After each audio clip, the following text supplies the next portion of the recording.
Hi, I am Robbin Miller, host of Miller Chat. My guest today is Stacey Levine-Lavely, founder of the Foundation for Autism Acceptance Worldwide. Welcome back. Thank you so much. It's so nice to be here again. And again, thank you so much for having me. I really appreciate this. I know a lot of people saw the last episode and they did get in touch with us and things like that. So I just want to thank you for giving us a little bit of a stage and a little bit of time to talk about our stuff that's going on now. No problem. And also this month, May of 2018, is my 19th anniversary of being on public access. Wow, that's amazing. Woo! Started in 1999. And then next year will be my 20th. I'm trying to convince my son to do after 20 years, because next year will be 20 years to pass the baton. So he's thinking, well, he's starting to like being on video. Oh, don't they all? Yeah. Hashtag selfie. Yeah, that's right. Well, let's talk a little bit about the foundation, because it's been a while. So tell us a little bit about the foundation and how it got going, just to remind our viewers. Okay. Well, I've actually been doing advocacy work and things like that for years with IEPs and things like that, and helping people in other towns, because you're not supposed to practice in your town. So I've worked pretty hard with that, and I have all the bracelets to prove it. So I always have these on. A lot of my people, they always wanted to give me something, money, and I'm like, no, don't worry about it. And they always noticed I collected Alexanani, so that was kind of a thing. So I had been doing things like that for a while, and I always kind of wanted to do something in the nonprofit field, but I just didn't really know what. So basically what happened was Jagger, who is out of district, he goes to a school for kids with autism. He wanted to do the talent show here. He loves to sing Let It Go wherever he goes. Loves karaoke and things like that. So we decided to see if he could get in the variety show here at Oak Middle School. And we went through a few hoops because nobody was quite sure what to do since he wasn't in district.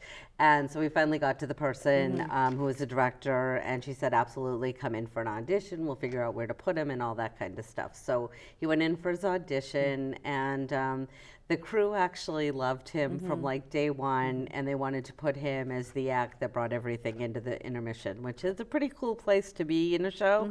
So I was a little shocked and really excited. Never thought something like this would happen, though. So Jagger got up on stage. He was, nervous and what have you. He started singing the song. I don't think he ever stumbled on the words.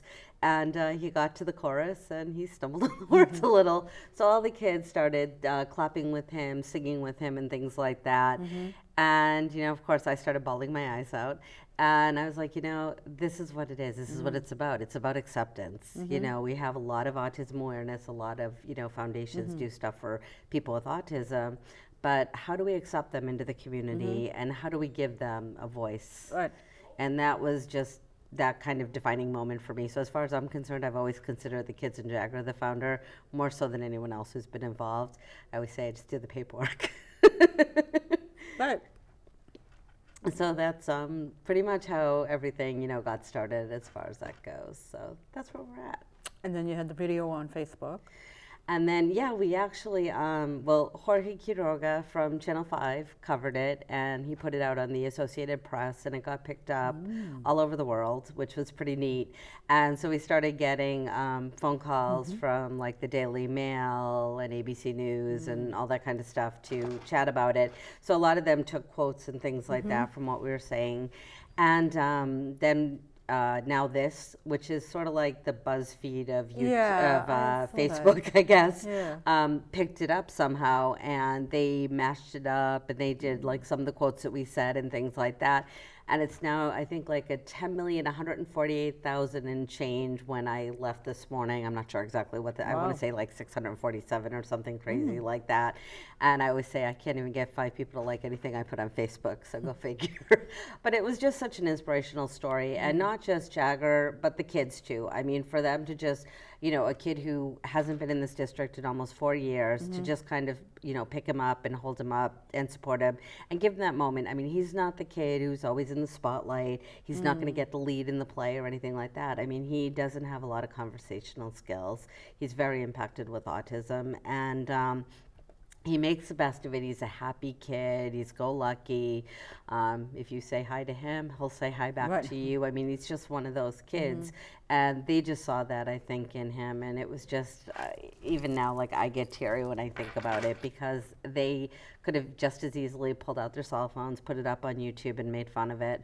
But instead, it just became this whole sort of like moment, and it just was such a defining moment for me. And I'm like, I have to do something. And like I said, that's sort of where everything started from. And you know, we've been fortunate. We've gone through some changes and structural changes and whatnot, like most foundations.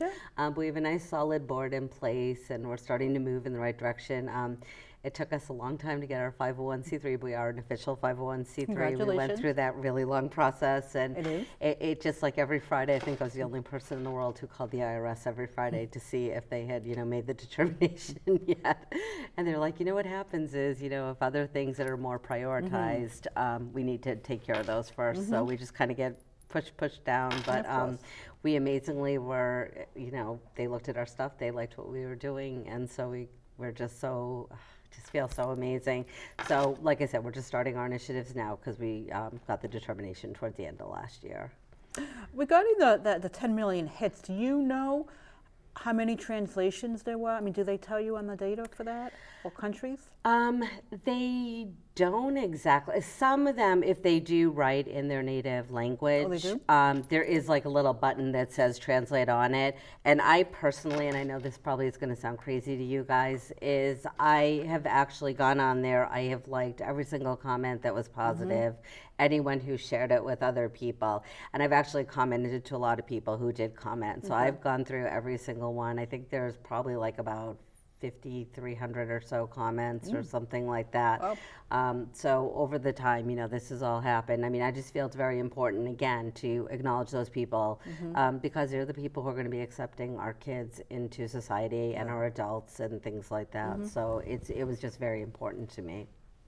Wow. Well, that's nice that you have that following. Yeah, it's amazing. Well, your son does too. Well, he does. He's the forefront, like you said. You just do the paperwork. I just do the paperwork. So, what are the goals now for the foundation? Well, we have a lot of goals right now. We just, and we're going to get into this a little bit later, I know. We just launched, it's called the Wish Wizard, which is kind of the ability for him to give back the way that he was given to that night. We want to get into schools, into communities and things like that, kind of explain what autism is, give a vision of what it is, building peer connections, both in communities as well as schools, and starting young. Because a lot of times by the time they're in high school, a lot of those groups have been formed and the foundations have been formed, and our kids tend to be a little bit more awkward. So those formative years are so critical for people to understand it, and especially the young kids. I mean, they're so supportive today. I mean, even when he was in district, the kids just were amazing. I mean, they were so kind to him and things like that, and we just want to see that continue. And we know that obviously the younger they are when they're exposed to differently abled people, the quicker they can accept it, understand. I mean, they may not be able to understand it the way you or I or an adult does, but they can understand it on their own level and be able to do things that are like those random acts of kindness, you know, to show towards their fellow students and whatnot.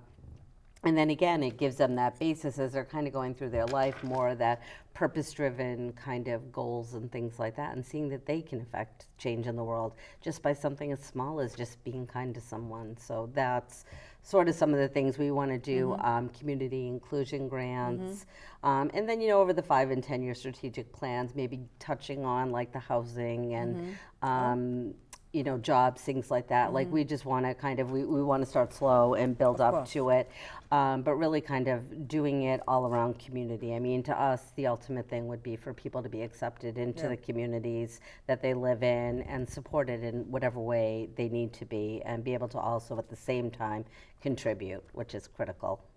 And also, you want to do it across cultures. Absolutely. Absolutely. Because some cultures around the world, not just Shrewsbury, Mass. Yep, absolutely. They feel differently, they react differently, and education and awareness can be really positive. Oh, it's huge. And I mean, even on our Facebook page, which is, I know guys, it's long, the Foundation for Autism Acceptance Worldwide, we have about 57,000 followers. And, when you go in and you do the statistical piece, we actually have people from all over the world who do follow us. Good. And a lot of the people who do comment on a lot of this stuff are people who are in different countries and things like that. So to me, that's just amazing, especially over something that, you kind of like started at middle school. Wow. Like, you just feel so blessed and things like that. And, it just amazes me, and it touches all different generations too. And I always like to say I also do volunteer coordinator over at the Shrewsbury Senior Center. And to me, and I've said this at a few of their appreciation luncheons, is that without the values they instilled in their children, this couldn't have happened. And so it's so intergenerational in so many pieces too, because it's not like these kids, it's all kids. It's not like all 10-year-olds or 12-year-olds. As you get into the older ages, and once they start aging out at 22, the services get more limited. And more importantly, people aren't as willing to give to the foundations and to the organizations for older people as they are for kids, because when they see a cute little face, it's really easy to collect money. But when they get older and it's different, that's where a lot of that divide comes in. So that's why this is so critical, is really getting them acclimated into communities and woven into the tapestry. Yeah, while you say that, I don't know many foundations for adults with autism. No, I mean, most of them, it does tend to be collectively different abled and what have you, and, it just happens to be one of the many cohorts and that. Oh, okay.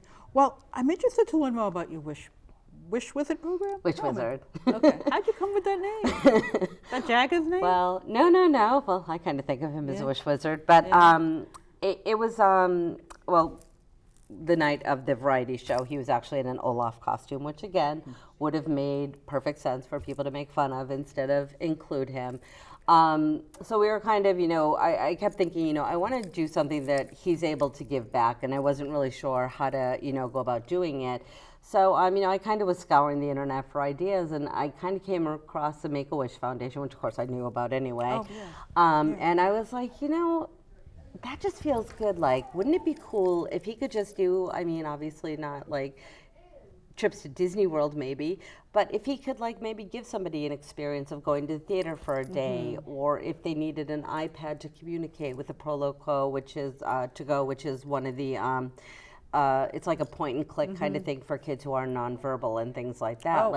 Neat things like that we could maybe give to people and just kind of make them feel better, and or be able to communicate, or include the family so they can actually go out on a day where they can be part of the family, and maybe give them the support and what have you with the tech or something like that. So that was like really important to us to be able to do something interesting like that. So we figured we'd do it in April for Autism Awareness Month, and again in December around the holidays. So that's sort of how the thinking was. So we're just kind of still racking our brains around it, sort of trying to figure it out. And what happened was, one of our friends on our gymnastics team, the mom has cancer, and she was going to be isolated from the family for a month. So we were like, you know what, this is a perfect time, because it was Autism Awareness Month this past year. And we're like, how about we buy some of the Echoes, and that way she can just kind of drop in on the family whenever she wants. And because we didn't know what her mobility was going to look like, if she'd be able to like actually manipulate things. Like, we didn't know exactly how impacted she really was. So we've been able to do that, and that way the family can talk to each other, which to me just like, it just, put my heart on fire. I mean, I love doing things like that. And then another one of our friends on another team of his, again, a person on the spectrum, He loves to dance, but he Oh. only dances in public, you know, in like stores and things like that. He won't take a class or do anything like Oh, that, so he likes okay. to practice his moves at home. So we got one of those, the Alexa, the speaker one, so that way he can not only obviously do that, but he can ask it questions, he can do research, you know, for like schoolwork, things like that, so he can interact with that, and he loves that, and it kind of takes a little bit of the pressure off the parents to always be constantly like, you know, every 5 minutes, like, okay, yeah, we know. Like, what about this? And what about that? And how does this work? And they're just kind of like, oh my God, you know, and this at least, that way he can say, hey, Alexa, how does da-da-da? And they get 5 minutes apiece, and, you know, he gets to do his thing. So those are the couple that we just started with. Because, again, you know, we're starting slow and kind of moving that up. So what we're doing is we're going to the place, if the people want us to, do a live stream, give the gift away, which Jagger's having a little bit of trouble with some of the things, you know, because if it's electronics, forget it, he doesn't want to share. But no, he did really well with it, and so then we're posting it on the site if people are comfortable with that and things like that. So he dresses up, he has this like blue wizard gown that his grandma made, which is really cool, and she's one who made the Olaf costume as well. Oh, okay. And then okay. he has a wizard hat that's really cute. Again, it's like these blue, it's dark, like it's a medium blue kind of color. And then it's got like snowflakes on it because obviously Let It Go was the song he forgot. So it just kind of ties back into that. And then a friend of hers who she plays pickleball with heard about this, and she actually made him a wand because we were just going to get him a wand. And so she ended up making it. It's like this cool kind of like medieval sort of wand. So it's really neat. So, you know, a lot of people are already kind of, you know, saying, oh, wow, this is great and what have you. So we're really just excited to extend it to the next level. And we're going to be starting writing grants and all that kind of stuff to move it forward. So. So Wish Wizard, so you're saying that it's for somebody who needs something. Something, yeah. So Okay. it can be for a school if they're looking for like different kinds of equipment, you know, therapy blankets, possibly weighted vests, things like that, or families. So it could be anyone really connected with the autism community that is affected in some way, shape, or form by ASD, which is autism spectrum disorder. I hate using buzzwords. I hate when people jargon with me, so I just want to make sure I said that. So yeah, so we want to make sure that it's, you know, for people, you know, involved in that. And then we'd like to start taking groups out eventually and, you know, doing different things as well. Oh, so you with have supports. So you have some education goals and awareness and community service. So you A little bit of everything. a little bit of everything. And regarding, you know, when Jagger, you said with the Echo, does he get to pick out the electronics? These two cases he did. He did? Because he had seen it and he kind of thought that was sort of cool. And like I said, the opportunities just sort of presented themselves because, like I said, we had just started the determination process. We're in the process of building the Wish Wizard site, actually, which will be www.wishwizard.org. So we have a friend working on that right now. We have obviously the foundation website. So we just kind of wanted to do a little low key in April just to get things sort of started, and then hopefully at the holidays we'll be in a, you know, in a place where we can, you know, grant more wishes. So yeah, we're really excited though, and he is very instrumental. Of course, he wants to give everyone iPads, and Apple doesn't want to give us discounts. I don't know why. Yeah. You have to apply for grants, huh? Lots of grants. Yeah. Now, so what do you see yourself, like, I know you said you have a 5-year and a 10-year. So where do you see yourself growing to in 5 years? In 5 years, we'd really like to be obviously more cemented into the community here, as well as expanding out into other states and things like that, and really, you know, try to replicate what we're doing here. Would be nice, even if we could just expand into the New England states at this stage, and then, you know, kind of move forward as we're going along. We have had a couple people in some other states who, you know, have seen us and what have you, and are interested in possibly doing some kind of a charter. So that would be amazing if we could make that happen. I don't want to get too far ahead of ourselves Of and run course, before we walk. But those are kind of some of the goals we'd like to see, is just really kind of spreading that kindness, the acceptance out. There's been so much awareness, and so many people do awareness so well Right. that I don't want to step on their toes, No, of because course. they really have, brought the spotlight to autism in a lot of ways. We just want to kind of take it to that next step. It's like, okay, but how do we apply it? And I always kind of think of it like, with autism, one of the main things that a lot of people use is the applied behavior analysis. Really does seem to help, and a lot of schools use that in their programming. Right. And it's really like, behavior analysis good, but can you apply it? And that's sort of how we feel as far as that goes. It's like, how do we apply it, and how do we move it forward to that next level? And that's, with the awareness, the acceptance rather, it's such a big piece to really Right. be able to have people hold hands, so to speak, and do kumbaya, because that's what we want at the end of the day, is for people to really support them, and Right. because there is so much for them to give back. Yeah, And definitely. it's just, but if you open yourself, then they're able to open up too. So it's just huge. And do you see yourself in 10 years having Temple Grande speak at one of your events? We're talking 10 years now. I love her. I think Yeah. she's great. I've seen her speak a couple of times. And who impresses me just as much, though, is her mom. Is amazing. Really? Yeah, I have a funny little story for you. So I was at an event down in Florida, and she was one of the keynote speakers. So I got to see her and everything, and I just thought she was amazing. And I bought her book because I wanted her to sign it. And I got caught up in one of the other breakout sessions, and I missed it. Oh. And I was devastated. And Jagger was here in district here at the time, and I was getting ready to move him to a different school, and I was just so confused. Like, I didn't even know what to look for or anything else. And I just remember sitting in the hotel lobby, and I have her book over here, and I'm just going through like IEPs and all kinds of stuff. And next thing I know, this woman sits down next to me, and I turn around, and it's her, Eustacia Cutler, I believe her name is. And I just was like, "You're Temple Grande's mom." And she's like, "Yes, that's me." Yeah. And we just started talking, and she's like, "Mom, you just have to do this. You got this, blah, blah, blah." Giving me this whole big pep talk, telling me all about Temple when she was younger. And it was just the most amazing conversation. It was so inspirational. And when I got home, I could finally just cut through all the muck and just kind of move forward with it. I mean, it really just gave me the clarity that I needed and whatnot. And she was just so inspirational that she was another one that just, it's amazing. But they would be amazing. Another thing we'd like to start doing, probably within a 5-year time span, is doing events throughout the state where we're recognizing people in this field. Because a lot of times, you can pool an entire class together and get 20 votes for a favorite teacher. Right, But right. when you have one-on-one aides and things like that, and I will tell you, some of them have the most difficult jobs.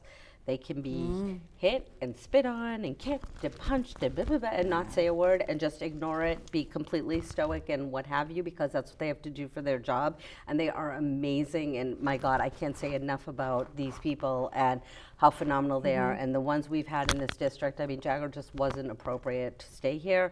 But they were, I can never thank those people enough. I mean, from the bottom of my heart, they're amazing. So that being said, we really want to give back and really kind of, recognize those people, have like a nice event where they have a nice meal, have a little gift for them, what have you, really kind of recognize that, administrators too, again, a lot of them don't get recognized. They're just pushing paper as far as people are concerned. But if it wasn't for those paper pushers, you wouldn't have the documents to sign. You wouldn't be able to cement your goals in place, things like that. So we'd really like to just recognize people, coaches, therapists outside, different things like that. We'd really kind of like to work towards that vision as well. So that's another one of our, it's kind of like a do your piece, but we're trying to rename it because it just sounded a little bit aggressive. It's like do your So job. we're trying to come up with a new name for that, but kind of like, the puzzle piece, but then again, we know a lot of the higher functioning kids get very offended by the puzzle piece. So, it's kind of, you're just always sort of trying to tweak as best as you can. And, you want to make everyone as happy as you can. You can't, but you do the best you can. So that's where we're at right now. So that's another one of our, 5-year programs we'd like to get up and running. You know, as I think of it, I know that now they're doing caregivers for people with disabilities and AIDS, and I said, you know, I don't really hear much about, like you said, recognition for ABA technicians. So that would probably be received very, very well. I would think so. Yeah, because I know they're doing caregivers and people who help people with disability and kids. So I'm like, Absolutely. I think, and that's another way of spreading kindness. Yeah, and there are, I mean, I know there are different like towns that do it, you know, within their own towns and things like that, which I think is phenomenal. But usually it's not as a whole, and a lot of people, unless you're like involved in certain things, you might not even know about it. Right, Where we right. kind of want to bring it more to the forefront and just shine more of a light on it, that it's not so exclusive, I guess you could say, but more inclusive, where maybe it's regions we're bringing together to kind of build more, again, building more of that community amongst, like, say, 7 or 8 communities that are together. Right. You know, really kind of bridge out and things like that, and that way they can see other teachers in other areas and how they're doing things, and, you know, really connect more like on a networking sort of basis as well. I mean, granted, you're going to have the award kind of situation and whatnot, but really kind of getting those networks going too, because, I mean, anything you can share with each other, really at the end of the day, is just going to support everyone. Yeah. Wow, we have 2 minutes left. Oh my goodness. So what would you like to say? Any upcoming events between now and the summer or the fall? Like I said, the Wish Wizard thing, we're trying to get up and off the ground right now. We are also going around to some of the local fairs and things like that. We have a pledge board to pledge to accept really anyone that's differently abled, but autism acceptance in general. We have a few of those. They were kind of humongous, so I couldn't really bring it today. And then we also have another large board where one of our taglines for our foundation is the foundation we're building, acceptance begins. So we have blocks, people can donate. We have a $5, a $10, and a $20, which is bronze, silver, and gold. And we're gonna put it on this board. We're gonna keep track of it on the website as well with people's names or anything they wanna print on it. We're just gonna take a picture of it and kind of build it like that. And we'd love to do that and showcase people and whatnot. Who support the foundation, and ultimately maybe someday if we ever get in office, we can put those bricks out there. Yep, and Jagged will be up there. Absolutely. As the founder. Big Absolutely. 11 by 14 picture. I like it.